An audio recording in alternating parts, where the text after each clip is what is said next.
देवभूमि उत्तराखंड में आप सब प्रबुद्ध पत्रकारों को मेरा प्रणाम।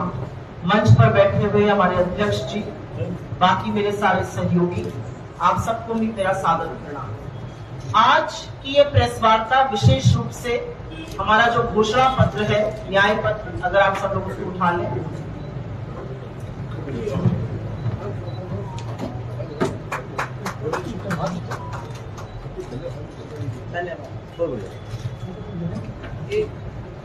आज की ये प्रेस वार्ता मुख्यतः इस घोषणा पत्र, इस न्याय पत्र जिसको हमने नाम दिया है, उसके बारे में चर्चा करने के लिए है।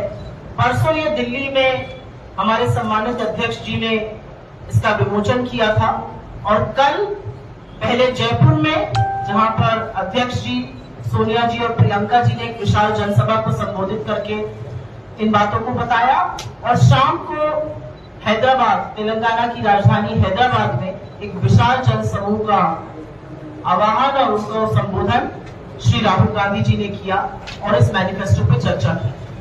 मैं आपको क्रमवार तरीके से हमारे मैनिफेस्टो में क्या है उस पर तो जरूर बताऊंगी, लेकिन दो चार चीजें पहले बोल देनी जरूरी है। ये घोषणा पत्र कमरे में बैठकर पूंजीपतियों की लिस्ट पर नहीं बना है। ये घोषणा पत्र कुछ विशेषज्ञों या जानकारों से बात करके नहीं बना है।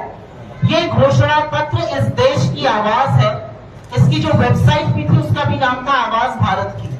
और ये घोषणा पत्र भारत जोड़ो यात्रा और भारत जोड़ो न्याय यात्रा के दौरान जिन करोड़ों लोगों से हम इस देश के मिले, जिनकी आशाओं को, अपेक्षाओं को, आकांक्षाओं को, उनकी आशंकाओं को भी, उनके दुख को भी, उनकी तकलीफों को भी, उनके दर्द को भी हमने सुना, ये उसका प्रतिबिंब है। और इस घोषणा पत्र के 5 प्रमुख स्तंभ हैं जो राहुल जी ने अपनी यात्रा के दौरान, जिस पर काफी विवेचना की थी और उसका आगाज किया था। युवा न्याय, किसान न्याय, नारी न्याय, श्रमिक न्याय और हिस्सेदारी न्याय। और मैं क्रमवार तरीके से आपको इसलिए बताना चाहती हूं क्योंकि 10 साल से ये देश बहुत सारी परेशानियां झेल रहा है और उन सारी परेशानियों का इस घोषणा पत्र में, इस न्याय पत्र में समाधान है। मैं शुरू करूंगी युवा न्याय से। इस देश में बेरोजगारी 45 साल की चरम सीमा पर है। इस देश में बेरोजगार जब अपनी नौकरी की बात करता है तो उसको सड़कों पर लाठियों से पीटा जाता है। इस देश में बेरोजगारी का यह आलम है कि हर घंटे 2 युवा अपनी जान ले रहे हैं। और इसलिए जब हमने युवा न्याय की बात करी तो हमने साफ तौर पे कहा 30 लाख रिक्त सरकारी पद भरे जाएंगे सर्वप्रथम।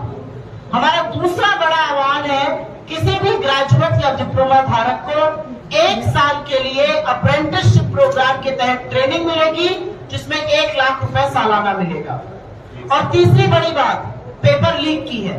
पेपर लीक होता है, लाखों करोड़ों बच्चे जो साल दर साल मेहनत करते हैं, जिनके माँ बाप एक रोटी कम खाते हैं रात को कि बच्चा पढ़ लिख जाए, जो गाजर मूली की तरह बसों और गाड़ियों में भर के जाते हैं, एग्जाम देते हैं और फिर पता चलता है व्हाट्सएप पर पेपर लीक हो गया, कहीं और पर पेपर लीक हो गया। उससे पूरी तरह से छुटकारा दिलाने के लिए हम पेपर लीक के खिलाफ सख्त कानून लाएंगे और एक जॉब्स कैलेंडर बनाएंगे। घोषणा होने की नौकरी तक और नियुक्ति पत्र तक एक क्रमवार तरीके से नौकरी मिलनी चाहिए। कहीं पर भी अगर कुछ गड़बड़ होती है उसका एक बैकअप प्लान होना चाहिए। युवाओं के लिए एक और बहुत महत्वपूर्ण योजना जो खास तौर से उत्तराखंड के युवाओं के लिए बहुत जरूरी है।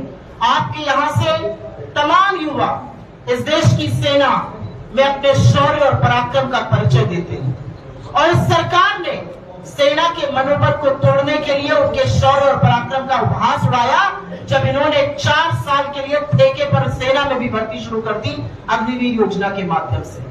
हमारा घोषणा पत्र, हमारा न्याय पत्र यह वचन देता है कि हमारी सरकार बनेगी और 4 साल की इस अग्निवीर योजना को खत्म किया जाएगा और जैसे पुरानी नौकरी होती थी, जैसे सेना में चयन होता था, वैसे दोबारा से उसको बहाल किया जाएगा। ये युवा न्याय की बात ही और तमाम बातें, लेकिन मुख्य बिंदुओं पर ही बात कर रहे हैं। आप बात करते हैं नारी न्याय की और वो बात करनी जरूरी है। कहते हैं एक महिला को पढ़ा दो तो सारा परिवार पढ़ जाता है। हमारा मानना है कि अगर एक महिला के हाथ में पैसा आएगा तो परिवार की होगा, पढ़ाई बेटर होगी, बच्चों का भविष्य बेहतर होगा। और इसलिए महालक्ष्मी योजना के तहत हम गरीब परिवार की महिला मुखिया के अकाउंट में 1 लाख रुपए सालाना डालेंगे, जिससे उनके पास अतिरिक्त पैसा आए अपनी परिवार की देखरेख के लिए और वो परिवारों की बढ़ोतरी कर सके। ये बहुत बड़ी योजना है जो कर्नाटक और तेलंगाना दोनों जगह हम चला रहे हैं। महिला और आप जैसी यंग महिलाएं अगर सरकारी नौकरी पाना चाहती है तो सरकारी नौकरियों में 50% आरक्षण, नई सरकारी नौकरियों में 50% आरक्षण महिलाओं को देंगे। महिलाओं के लिए एक अन्य बहुत जरूरी चीज है कामकाजी महिलाओं के लिए हॉस्टल बनाना। आप लोग हो सकता है दूर दराज के इलाकों से देहरादून आए हो काम करने के लिए, सुरक्षित विमेन्स वर्किंग हॉस्टल हर जिले में होना चाहिए, हम ये सुनिश्चित करेंगे।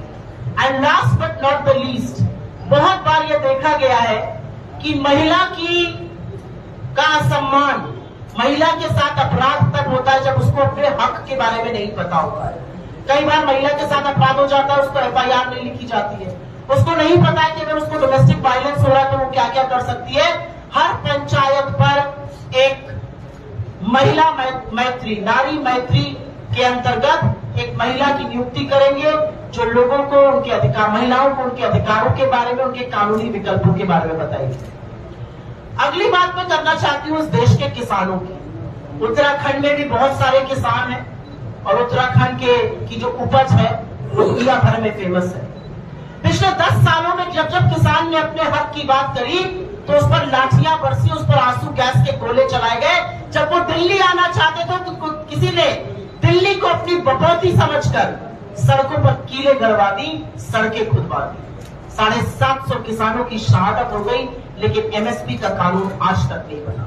ये समस्या है और इसके समाधान में हम किसानों के लिए 3 बातें कहते हैं। हम कहते हैं हम MSP की कानूनी गारंटी देंगे, हम कर्जा माफी करेंगे। इस सरकार ने 16 लाख करोड़ अपने मित्रों के माफ किए, हम किसानों का कर्जा माफ करेंगे। हमने पहले भी 72,000 करोड़ माफ किया 2009 में, दोबारा से करेंगे जिससे कर्जे के कुचक्र से किसान आजाद हो सके।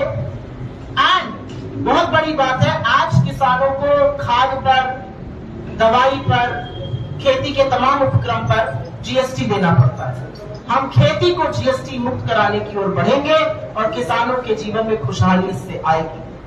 नेक्स्ट बात करते हैं श्रमिकों की। इस देश में हर घंटे अगर 2 युवा सुसाइड कर रहे हैं, 2 किसान सुसाइड कर रहे हैं, तो 1/4 सारा आत्महत्या करने वाले डेली वेज लेबरर। वो तमाम गिग वर्कर्स जो आप ऑर्डर करते हैं जोमेटो से, स्विगी से, ब्लिंकिट से, जो 10 मिनट में आपके यहाँ खाना पहुंचाते हैं। कभी हम लोगों ने सोचा है कि जो 10 मिनट में आपके यहाँ खाना ला रहा है अगर उसका एक्सीडेंट हो जाए तो उसके परिवार का क्या होगा? कोई सुरक्षा है उसकी? हम गिग वर्कर्स के लिए सामाजिक सुरक्षा का एक कानून बनाएंगे। हम मनरेगा, जिसने ग्रामीण भारत की तस्वीर बदल के रख दी, उसका मानदेय 400 रुपए प्रतिदिन तक बढ़ाएंगे। हम 400 रुपए प्रतिदिन मनरेगा का मानदेय बढ़ाया जाएगा। और बड़ी बात है कि जिस तरह की हेल्थ स्कीम हमने राजस्थान में चलाई, 25 लाख की हेल्थ बीमा योजना, वो हम श्रमिकों के लिए भी चलाएंगे, लोगों के, इस देश की जनता के लिए चलाएंगे, जिसमें न सिर्फ इलाज बल्कि दवाइयां और टेस्ट भी इंक्लूड होगा। और अंत में मैं बात करना चाहती हूं हिस्सेदारी न्याय की। हिस्सेदारी न्याय क्या है, इसके बारे में कुछ भ्रांतियां भी है, उन भ्रांतियों को भी दूर करना चाहती हूं। हिस्सेदारी न्याय इस देश के दलितों, वंचितों, शोषितों, आदिवासियों, पिछड़ों की हिस्सेदारी तो सुनिश्चित करेगा ही, लेकिन वो गरीब जनरल कास्ट के, जो कहने को तो सवर्ण है लेकिन इतने गरीब है कि वो बिल्कुल समाज के हाशिए पर है, उनका भी पता लगाएगा। और जैसा कि राहुल गांधी जी बार बार कहते हैं, जब आपके पैर में चोट लगती है तो इलाज तो वही कर सकता है जब जिसको एक्सरे का पता होगा। हेयरलाइन फ्रैक्चर है, लिगामेंट रप्चर है या पूरी हड्डी टूट गई है, इसका निष्कर्ष एक्सरे से ही निकलता है। और यही काम सामाजिक और आर्थिक जातिगत जनगणना कराएगी, जिसको हम गिनती करो कहते हैं। हिस्सेदारी यह सुनिश्चित करेगी कि जिन आदिवासियों का घर उजड़ जाता है, जिन आदिवासियों के जंगल में आज घुसकर बड़े बड़े उद्योगपतियों को आप जमीन दे रहे हैं, उनका जल, उनके जीवन के संसाधन दे रहे हैं, उस पर पहला हक उनका है और उनको वो हक मिलना चाहिए। वो सुनिश्चित हम करेंगे कि जहां पर जिन जगहों पर आदिवासी बहुल क्षेत्र है वो अधिसूचित किए जाए। ये सारी बातें हिस्सेदारी न्याय की है, क्योंकि समाज के हाशिए पर 73% आबादी रहे तो देश का विकास नहीं हो सकता है। आपके सवालों का मैं स्वागत करूंगी, लेकिन उससे पहले एक बात मैं कहना चाहती हूँ। ये कांग्रेस के वादे हैं, ये कांग्रेस की गारंटी है। हमारा शब्द चुरा लेने से किसी के जुमले गारंटी नहीं बन जाएंगे। कांग्रेस ने जो गारंटी कर्नाटका में करी थी, चाहे वो महालक्ष्मी हो, चाहे वो ग्रह ज्योति हो, चाहे वो ग्रह लक्ष्मी हो, चाहे फ्री बस सेवा, उसको हमने 6 महीने के अंदर पूरा किया।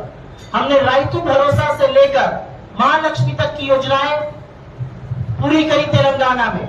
हमने हिमाचल में जो जो वादा किया था वो पूरा किया, और इतनी बड़ी विपदा आई हिमाचल में, उसके बाद भी अपने वादे पूरे किए। तो मैं अंत में यही कहना चाहती हूँ, ये कांग्रेस के वादे हैं, किसी के जुमले नहीं।